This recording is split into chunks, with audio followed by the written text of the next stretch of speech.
CUET current affairs में आपका स्वागत है। चलिए आज के पहले प्रश्न को देखते हैं। दक्षिण कोरिया के खिलाफ फाइनल में भारत का अंतिम गोल किस खिलाड़ी ने किया?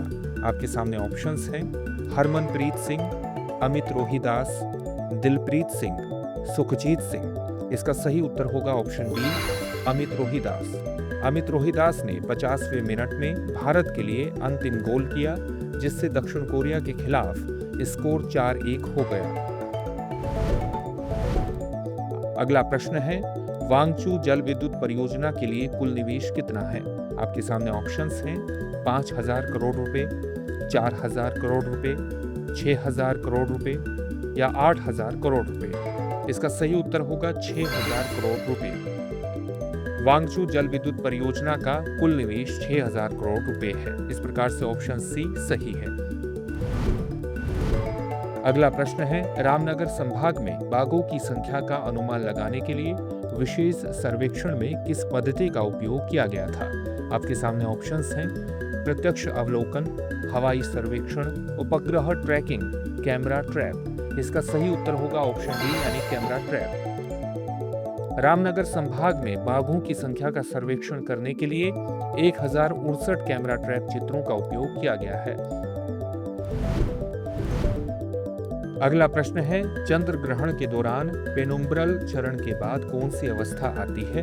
आपके सामने ऑप्शंस हैं टोटल फेज, पूर्णिमा फेज, अमावस्या फेज या आंशिक फेज। इसका सही उत्तर होगा ऑप्शन डी आंशिक फेज। इसके बाद प्रछाया चरण आता है, जो पृथ्वी की गाढ़ी और घनी छाया होती है। जब चंद्रमा पूरी तरह से इस छाया में आता है तो पूर्ण चंद्र ग्रहण होता है और आंशिक रूप से आने पर आंशिक ग्रहण होता है।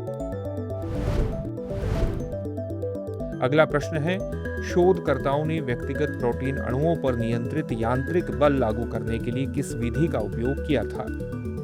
आपके सामने ऑप्शंस हैं एक्सरे क्रिस्टलोग्राफी, ऑप्शन बी चुंबकीय ट्वीजर्स, ऑप्शन सी परमाणु चुंबकीय अनुनाद, ऑप्शन डी इलेक्ट्रॉन माइक्रोस्कोपी। इसका सही उत्तर होगा ऑप्शन बी चुंबकीय ट्वीजर्स। शोधकर्ताओं ने नियंत्रित यांत्रिक बलों को लागू करने के लिए चुंबकीय ट्वीजर्स का उपयोग किया, जो जीवित कोशिकाओं के अंदर प्रोटीन द्वारा अनुभव किए जाने वाले भौतिक तनावों का अनुकरण करता है।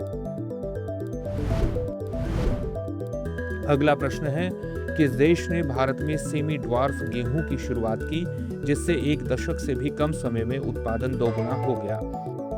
आपके सामने ऑप्शंस हैं कनाडा, संयुक्त राज्य अमेरिका, मेक्सिको या जर्मनी। इसका सही उत्तर होगा ऑप्शन सी मेक्सिको। मेक्सिको ने भारत में सेमी ड्वार्फ गेहूं की शुरुआत की थी, जिसमें डॉक्टर नॉर्मन बोरलॉग द्वारा योगदान किया गया था।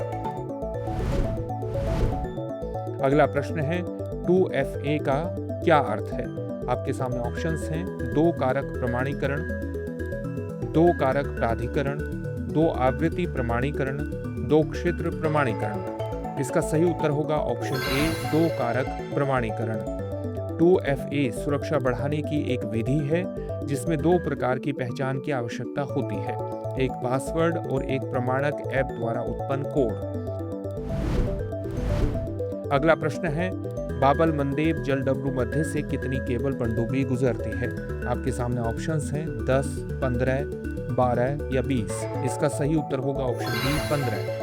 अंतर्राष्ट्रीय केबल संरक्षण समिति के अनुसार 15 पनडुब्बी केबल बाबल मंदेब जलडमरू मध्य से होकर गुजरती है, जो लाल सागर में एक महत्वपूर्ण मार्ग है। अगला प्रश्न है, बुलंदशहर में स्थापित सिरेमिक वेस्ट पार्क का नाम क्या है? आपके सामने ऑप्शंस हैं सिरेमिक वर्ल्ड, अनोखी दुनिया, पोट्री पार्क या सिरेमिक कैपिटल पार्क। इसका सही उत्तर होगा ऑप्शन बी अनोखी दुनिया। बुलंदशहर में स्थापित सिरेमिक वेस्ट पार्क का नाम अनोखी दुनिया है। अगला प्रश्न है, डॉक्टर भूपेन हजारिका भारत के किस क्षेत्र से जुड़े हुए थे? आपके सामने ऑप्शन हैं केरल, पंजाब, महाराष्ट्र या असम। सही उत्तर होगा option D Assam. Doctor Bhupen Hazarika Assam से जुड़े हुए थे, जिसने उनके संगीत और कलात्मक अभिव्यक्ति को बहुत प्रभावित किया था। चलिए अब देखते हैं आज के अभ्यास प्रश्न को। NIRF 2025 रैंकिंग में राजस्थान केंद्रीय विश्वविद्यालय ने कौन सा स्थान हासिल किया है? आपके सामने ऑप्शंस हैं 80वां, 85वां, 89वां या 92वां? इस प्रश्न का उत्तर आप हमें कमेंट बॉक्स में कमेंट करके ज़रूर दीजिए। धन्यवाद।